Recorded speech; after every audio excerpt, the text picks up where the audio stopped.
My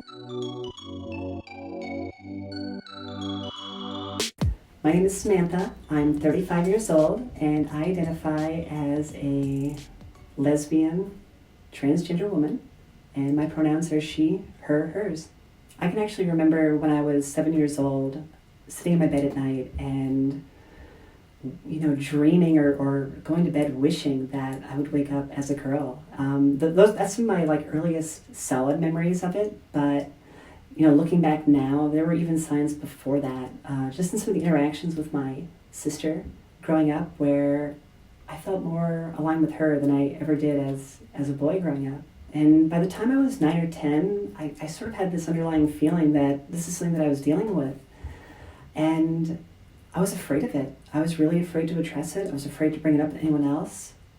Even though I hadn't talked about it with anyone, I was afraid that if I did, it would be something that would be shown to be wrong or that I shouldn't be feeling. And I think in those early years, I was still just really afraid to express this or explore it at all.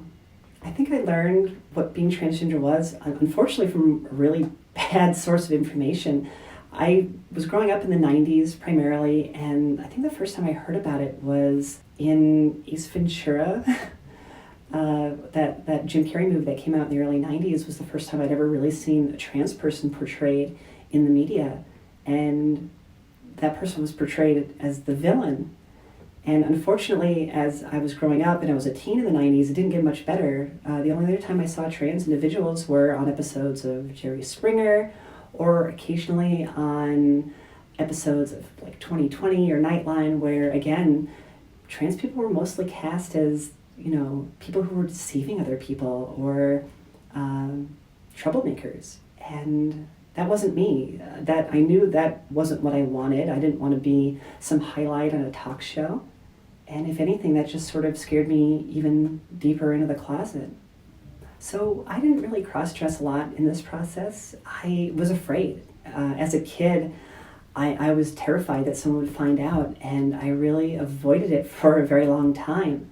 It wasn't until just a few months before I finally came out. I didn't try on makeup until after I had started hormones. I was afraid to try it beforehand. So the first time I really tried on makeup, it was pretty scary, It wasn't quite what I was hoping I would look like coming out of it, but just like a basic foundation, lipstick, and eyeliner. And it was rough, The first time you try it, it's sort of scary. And it took a while to really develop what my style looks like. The funny thing about therapy is I had been dealing with dysphoria, severe dysphoria, for the better part of a decade. And I had tried therapy several times, but I wasn't at a point in my own understanding myself where I was comfortable talking about these feelings that I was having. So I kind of went into therapy hoping that a therapist would just guess that this is what I was dealing with, that this gender issue was what was the underlying cause. But that's not really how therapy works. You need to actually open up and provide information that allows the therapist to help you with your issues. So when I finally did go to a therapist after I had that initial conversation, that's the first time I really brought up these feelings that I had harbored for a long time. And a lot of those early therapy sessions were just unboxing these emotions that I had hidden for so long. But it didn't take very long in those therapy sessions for my therapist to confirm, yeah, this is you. This is the real you that you had boxed away. And it felt good. It felt good to have that, a better understanding of myself. And I think that, those therapy sessions were very valuable early in transition. I was actually going to therapy every week for basically the entirety of that first year in transition. And then even after that, every other week. There's so much that happens in this process. There's so much changes that occur. Your relationships and having someone to bounce that off of in a professional environment like that is extremely helpful in getting through those emotional early days. So I really benefited from having a great therapist who was familiar with gender issues, and would definitely recommend that, if you're in a similar situation, you do reach out to one. So coming out as an adult, I started transitioning on my own. I wasn't really sure how to pull my parents into the conversation. We had sat down and set up a calendar and kind of laid out, well, around 3 or 4 months HRT is when we'll finally tell mom and dad what's going on. But in the meantime, I was still preparing or going through my early transition. I was actually already starting to research surgeries and had paperwork printed out and things like that. And what ended up happening with my mom is she was over watching the kids one day, and the kids had knocked some paperwork off the counter. And in that paperwork was actually some of the paperwork I had for one of my surgeries. And on there it had my new name, it listed exactly what surgery I was looking to get. And that's how my mom found out about all of this, which is terrible. What makes it even worse is that she actually waited a week to tell me that she found the papers before we had a conversation about it. So I feel terrible that that's how Mom found out. Sorry, Mom. After we talked through it that first time, I was lucky that she was open. She struggled with it. I think what was really hard for my mom was that I had been in pain for so long growing up and harboring this and being the mom that she is. She wanted to be there and comfort me. But it wasn't her fault, right? There was really nothing she could do about it at the time. I didn't tell her about it. And she was a great mom in all other respects. So it took her a while to forgive herself for that. And I try to remind her of it pretty often, that she's pretty awesome. My dad was a little bit easier. My parents are divorced. But I actually went over to his house, and we were just sitting in his backyard. And this is about a month after my mom found out, and just walked him through it. And he was extremely supportive from the beginning. And at the time, my relationship with my dad wasn't fantastic. But since starting my transition, it's actually been a lot better. We've been a lot closer in a lot of ways, and he's accepted me through and through. He's been one of my greatest supporters. He actually traveled with me to South Korea for one of my surgeries, I think 2 months after I came out to him. And it was wonderful. It was a great experience. It was a good time with him. It really helped us reconnect and helped him reconnect with me. I think I was pretty lucky with friends and family overall. It's interesting, when you first come out to somebody, I think especially with how visible the transgender movement has been recently, that people know that they need to be supportive. So there's a lot of that like instant support. Oh yeah, we support you. But then they don't realize that, no, this is more than just this instant, right? This is something that goes on from here. And there's a little bit of a learning curve there. And there's a transition phase in there. I think my friends did pretty well overall. One funny story, I came out to one of my best friends from elementary school, and we're still great friends. I was supposed to be in his wedding as a groomsman, and I wanted to let him know what was going on. So I actually invited him over for lunch one day and told him, and I asked him, well, what do you think about all this? What's your take on it? And he just said, well, I'm just so glad you didn't, want to pull out of the wedding. I'm like, well, do you still want me in the wedding? And he said, of course I want you in the wedding. I want you there. You're my best, or one of my good friends, and I would love to have you there. So I actually ended up being in the wedding as a groom's person, and it was really nice. It was a good experience. And most of my friends have been the same. I'd say that some of my older friendships maybe are a little more distant than they were before, but that's probably more a function of how much busier I am with some of the new relationships I've made since coming out. As for family's been sort of a mixed bag. Overall, my close family has been very supportive, which has been great. There's definitely a learning curve in there, and even for my parents, it took them a couple months to get the pronouns right and to get the name right all the time. And I think for those close family members, we have to allow for some of that. And they were trying, and they got it down, which is great. Some of the more distant family had a harder time with it. And, in those situations, I just try to remove myself from those conversations as much as possible. Being, in my 30s, I have the opportunity where if I don't agree with somebody in the family, I don't have to put up with it. So I don't. And, if someone can't understand me or accept me for who I am, that's not a reflection on me, that's a reflection on them. And I try not to let it bother me too much. For our kids, when I first came out, we really debated on how to come out to them. And what we ended up doing was writing a short story for them. Different short stories for different kids. I actually have 4 children altogether. all boys. And when I came out, the oldest was 6. They were 6, 4, 2, and like 3 or 4 months old at the time. And for the older ones, we wrote this little short story that really laid it out on their understanding level, and explained that I'd be going through this change, and I'd start presenting wearing more feminine clothing and makeup. But the most important thing about this story is that no matter how I look on the outside, what I feel for them doesn't change, and that I'd still be there for them and still play games with them, still do video games and Legos and everything else we'd always done. I would just be a little bit different on the outside. One thing that was a little difficult to work through was what the kids would call me.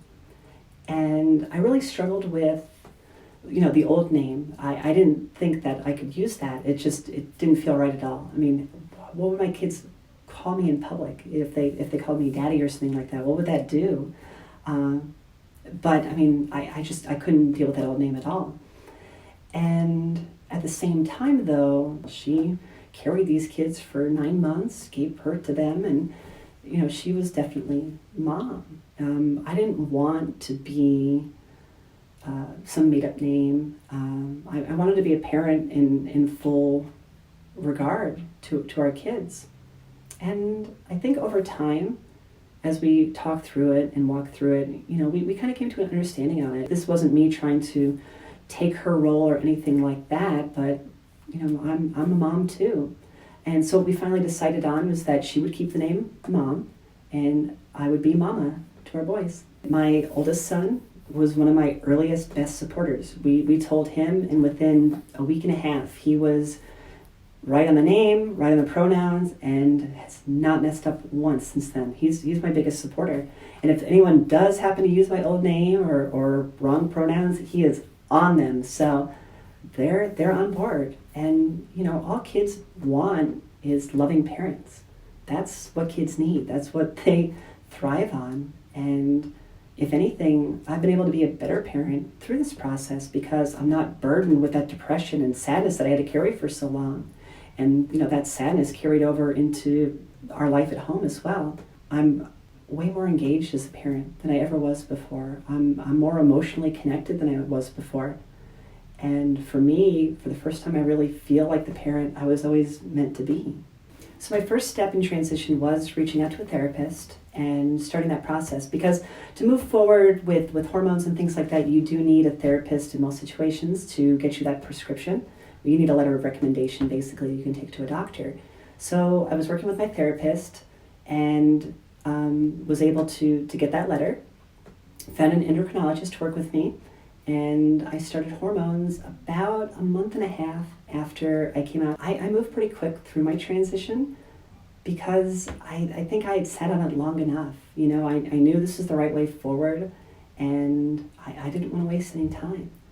I had my first transition-related surgery right around that same time I started hormones, about a month and a half after. There's not a lot of benefits to starting transition later in life, but some of the good things are there's a lot less roadblocks. My transition's been made up of so many milestones, and when I actually first started transitioning, I actually had a piece of paper, and I sat down very early on and listed out everything that I wanted to do as part of this process. And sometimes there's little things on there, right? Like the first time that you actually went out shopping for clothing, or the first time you presented in public. And those are all important. Those are really neat milestones to recognize, because it's really a journey of 1,000 steps. Originally, when I came out, I knew that I wasn't going to be able to stay in the closet for very long. I had already been hiding this for so long, and it wasn't too long after I started on hormones that I really started to shift my clothing and wardrobe over to the more feminine presentation. But I wasn't out at work yet. And I was having to do this switch back and forth, where, in the mornings I'd get dressed for work and be crying over it because I had to put on, a guy polo shirt and guy pants and, pretend like that was okay when it very much wasn't okay. And when the workday was over and I came home, I was basically stripping out of clothes immediately and changing into something that was more comfortable to wear. What I ended up doing slowly was sort of putting my wardrobe more in the middle.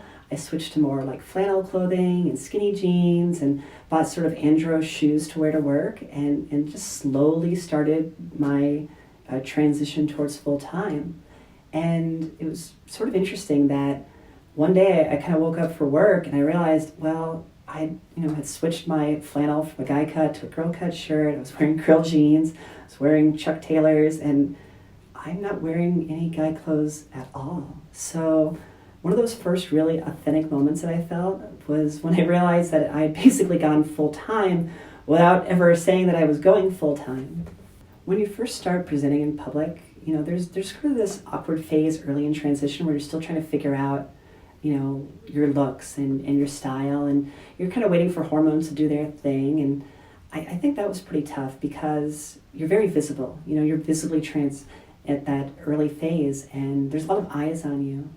And that was tough. That was tough to let it roll off your back, especially when I'd be out with my family, with my kids, and people are giving us the stink eye over, this person with this family, right? They're trying to figure you out. And those moments were really tough early in transition. But I will say that, over time, you just start caring a lot less, If someone wants to stare at you, okay, right?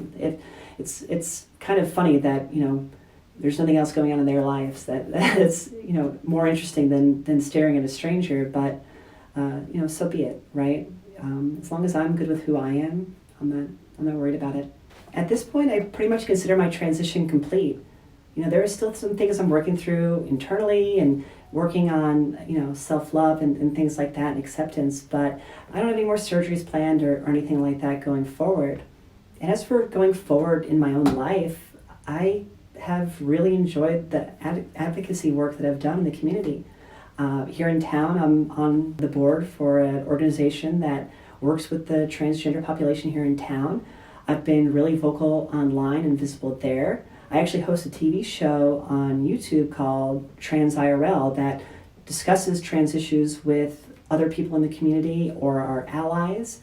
And that's been really great to get some of those educational materials out there and show the world, who we are. That's one of the greatest things we can do is be ourselves and be visible. And I'm really excited to be a part of that. If I had to talk to my younger self, first of all, I'd just give him a hug.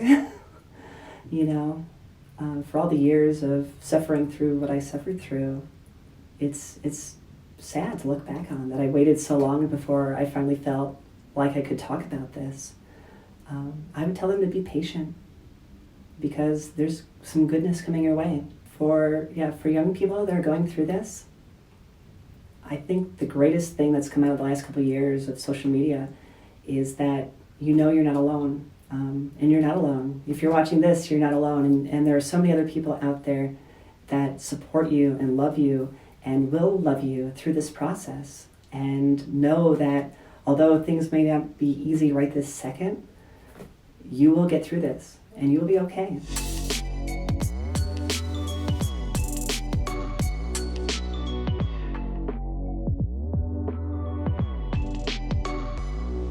So at this point, I'm about, I don't like that at all. It was a weird voice.